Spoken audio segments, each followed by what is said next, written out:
संदेश उसे देते हैं जो जिसको समझ में आए। जिसके मन में देश नहीं रह जाता उसको संदेश देने से कोई लाभ नहीं होता है। मैं सिर्फ ये कहना चाहता हूँ कि वामपंथियों के झांसे में अब और नहीं हम आएंगे, वामपंथियों के झांसे में और नहीं हम आएंगे। बॉलीवुड के बेशर्मों को अब की सबक सिखाएंगे। वो है आवाज़ उठाई जिसने, और ये जो पंक्तियाँ पढ़ रहा हूँ ये जाकर के जो इस समय टीआरपी में नंबर 1 चैनल है उसकी हेडलाइन भी बनी है।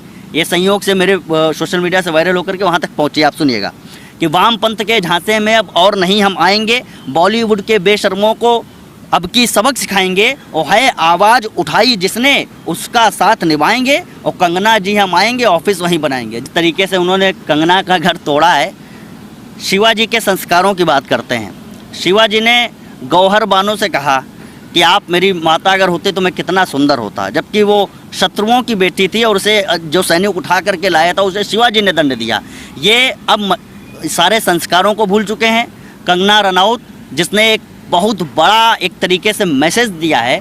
आप सोचिए कि जिसकी पूरी लॉबिंग बहुत पहले हो चुकी हो, उस बॉलीवुड में कोई बोलने की हिम्मत नहीं करता है। आज तक लोग बोल नहीं पाते हैं, लेकिन उसके बाद भी कंगना, पैसा तो उसको भी मिल रहा है, पैसा दूसरे एक्टर भी कमा रहे हैं, इसके बाद भी अगर कंगना ने हिम्मत की है तो हमें उसका साथ देना पड़ेगा। अगर आज कंगना रनौत का साथ नहीं दिया गया तो कोई दूसरी कंगना रनौत इस फिल्म इंडस्ट्री में पैदा नहीं होगी जो इस राष्ट्रवाद के नेपोटिज्म के खिलाफ और राष्ट्रवाद के पक्ष में अपनी बयानबाजी कर सकेगी। और ये जो कह रहे हैं कि किचन की जगह वॉशरूम बना दिया था इसलिए कंगना का ऑफिस तोड़ दिया गया है, मैं एक बात कहना चाहता हूँ, अगर किचन की जगह वॉशरूम बनाने के कारण कंगना का ऑफिस तोड़ दिया जाता है तो शिवसेना को भी तोड़ देना चाहिए, क्योंकि बाला साहब ठाकरे ने उसे हिंदू हित की रक्षा के लिए बनाया था। लेकिन आज आप दाऊद की चमचागिरी करने लगे हैं, इसलिए शिवसेना का ऑफिस भी टूटना चाहिए। तो पितृपक्ष चल रहा है, इस पितृपक्ष में बाला साहब ठाकरे मतलब कि उद्धव ठाकरे ने अपने पिता बाला साहब ठाकरे के संस्कारों का श्राद्ध कर दिया है। और ये संस्कारों का श्राद्ध सरकार बनते ही शुरू हो गया था। उस समय जो पालघर की घटना हुई थी, मेरी कविता बहुत पसंद की गई, मैं वो आपको इस समय सुना रहा हूँ कि उद्धव जी से नहीं संभलती वीर शिवा की ठाती है, उद्धव जी से नहीं संभलती वीर शिवा की ठाती है, हिंदू रत्न बाला साहब अब याद तुम्हारी आती है, मातोश्री का गौरव रखा है सरकारी फेरों में, बड़ा फर्क होता है जंगल और सर्कस के शेरों में, जब चंदन गुप्ता पर अपना मुंह ना खोला जाता हो, जब चंदन गुप्ता पर अपना मुंह ना खोला जाता हो, कमलेश तिवारी की हत्या पर कुछ ना बोला जाता हो, सच कह देने वालों की गर्दनें मरोड़ी जाती हैं, संतों की लाशें सड़कों से चौराहों पर छोड़ी जाती हैं, संतों की लाशें सड़कों पर यूं ही छोड़ी जाती हैं, तो या कवि केवल तुमको कटुसत्य यही बतलाएगा। इस हिंदू समाज से कहना चाहता हूं, तब तुमको या कवि केवल कटुसत्य यही बतलाएगा। अपना टाइम आएगा, अपना टाइम आएगा, अपना टाइम आएगा। और ये जब अपना टाइम आएगा, जब आप कटने की नौबत पर आएंगे, तब आपको ये दर्द पता चलेगा कि हे हिंदू बस तुम केवल ये अपना बिजनेस करते रहना और नौकरी घर से ऑफिस करते रहना। नारंग डॉक्टर ध्रुव त्यागी सबके सब मारे जाएंगे, अंकित शर्मा के सिर तो हर रोज उतारे जाएंगे, पर जाने वाला आखिर तुमको कैसे समझाएगा। अपना टाइम आएगा, अपना टाइम आएगा, अपना टाइम आएगा। ये हाथों में अपने शरिया का विधान ले लेते हैं। लोग कहने देश में भाईचारा है, भाईचारा नहीं है, इस देश में केवल भाई ही चारा है और उसको खाया जा रहा है। कि ये अपने हाथों में शरिया का विधान ले लेते हैं, जिनको समझो भाई जान वे भाई जान ले लेते हैं, निरपेक्ष धर्म के सागर के उस पार उतारे जाओगे। कुछ लोग कहेंगे इसको सुन करके कि वहाँ पर तो किसी मुसलमानों ने उन पर हमला नहीं किया। मैं कहना चाहता हूँ कि आपको हिंदू में और नकली हिंदू में फ़र्क समझने की भी ज़रूरत है। सीताराम येचुरी, कन्हैया कुमार असली हिंदू नहीं है, इन लोगों ने अब धर्म छोड़ दिया है। ये वो लोग हैं जो केवल आरक्षण की मलाई काटने के लिए कन्हैया जैसा नाम रखते हैं, सीताराम जैसा नाम रखते हैं और कन्हैया और सीताराम को बदनाम करने का काम करते हैं। जब तक ये चीज़ लोगों को नहीं समझ में आएंगी, आज भी करुणानिधि जैसे लोग हिंदू की श्रेणी में गिने जाएंगे तो फिर हम लोगों का कभी भला नहीं होने वाला है। कि ये अपने हाथों में शरिया का विधान ले लेते हैं, जिनको समझो भाई जान वे भाई जान ले लेते हैं, जिनको समझो भाई जान वे भाई जान ले लेते हैं। निरपेक्ष धर्म के सागर के हर पार उतारे जाओगे, निरपेक्ष धर्म के सागर के इस पार उतारे जाओगे। हे हिंदू जागे ना तो सबके सब मारे जाओगे। अच्छा सुंदर कफन सिला लो, अच्छा सुंदर कफन सिला लो, काम जल्द ही आएगा। अपना टाइम आएगा, अपना टाइम आएगा और अपना टाइम आएगा। अगर आप नहीं करेंगे तो ये दिन भी आपको देखने को मिलेंगे। और एक बात जो बहुत तरीके से कहना चाहता हूँ, हिंदू के मरने पर सारे पत्रकार सो जाएंगे।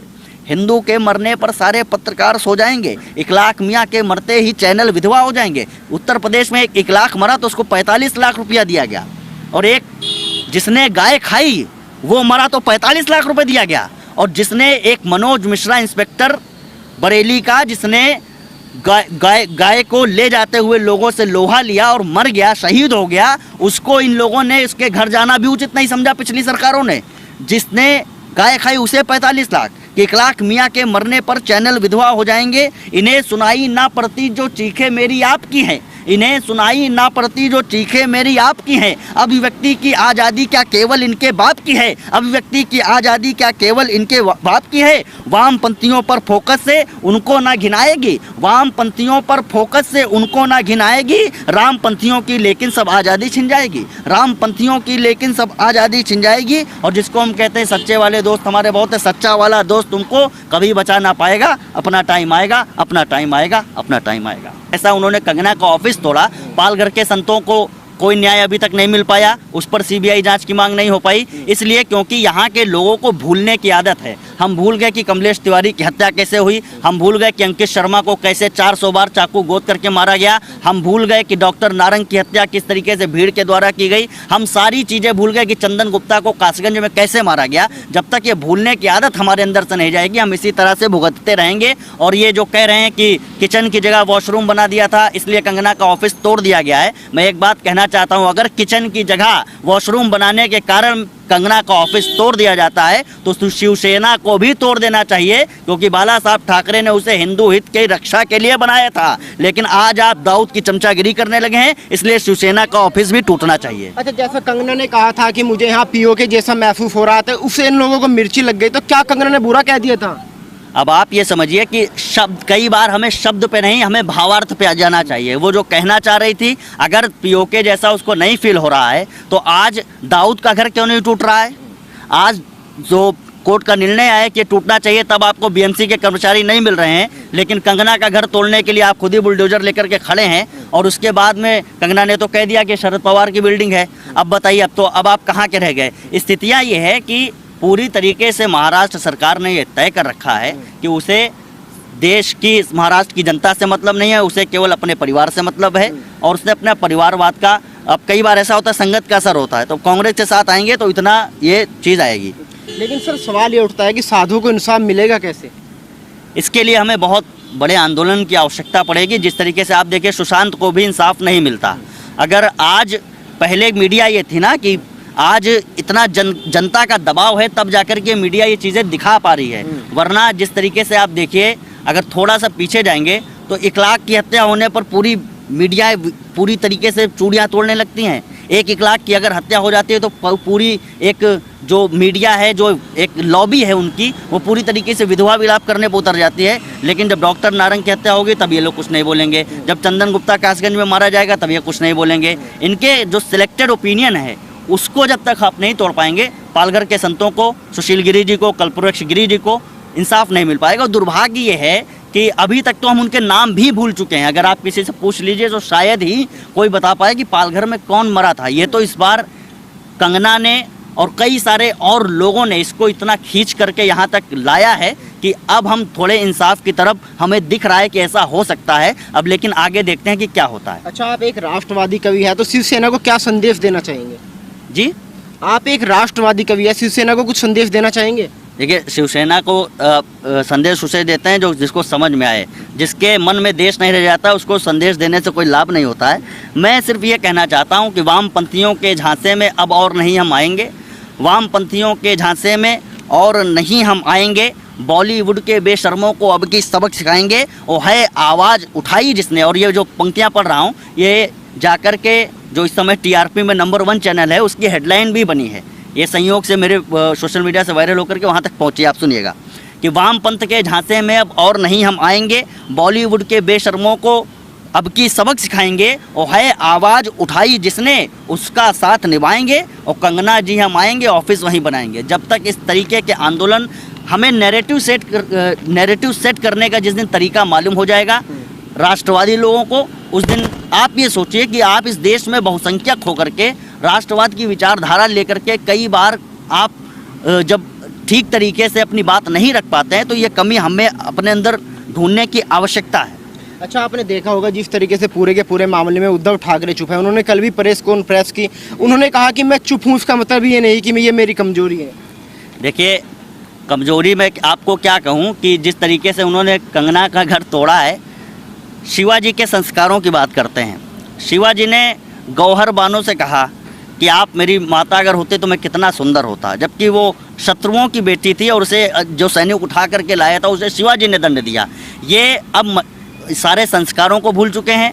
कंगना रनौत जिसने एक बहुत बड़ा एक तरीके से मैसेज दिया है, आप सोचिए कि जिसकी पूरी लॉबिंग बहुत पहले हो चुकी हो, उस बॉलीवुड में कोई बोलने की हिम्मत नहीं करता है। आज तक लोग बोल नहीं पाते हैं, लेकिन उसके बाद भी कंगना, पैसा तो उसको भी मिल रहा है, पैसा दूसरे एक्टर भी कमा रहे हैं, इसके बाद भी अगर कंगना ने हिम्मत की है तो हमें उसका साथ देना पड़ेगा। अगर आज कंगना रनौत का साथ नहीं दिया गया तो कोई दूसरी कंगना रनौत इस फिल्म इंडस्ट्री में पैदा नहीं होगी जो इस राष्ट्रवाद के, नेपोटिज्म के खिलाफ और राष्ट्रवाद के पक्ष में अपनी बयानबाजी कर सकेगी। ये बॉलीवुड का इतिहास रहा है। जब आप इसके इतिहास में जाएंगे तो आप देखेंगे कि गुलशन कुमार की हत्या, जिन लोगों ने भारत में भारतीय संस्कृति, भारतीय मूल्यों को स्थापित करने की कोशिश की, उनके साथ में षड्यंत्र हमेशा से होता आया है। बीच में दिव्या भारती कहाँ चली गई किसी को कुछ पता नहीं। आज हमारे पास विवेक ओबराय का कोई नाम नहीं है। सनी देओल उतने बड़े स्टार नहीं है जितने तीनों खान बड़े स्टार्स बने। तो इनके पीछे एक बहुत बड़ी लॉबी है जो अंतर्राष्ट्रीय स्तर पर ये तय करेगी कि तय करती है कि बॉलीवुड में कौन सी फिल्म हिट होगी, कौन सी नहीं हिट होगी। ये सारी चीज़ें उन लोगों के हाथ में है।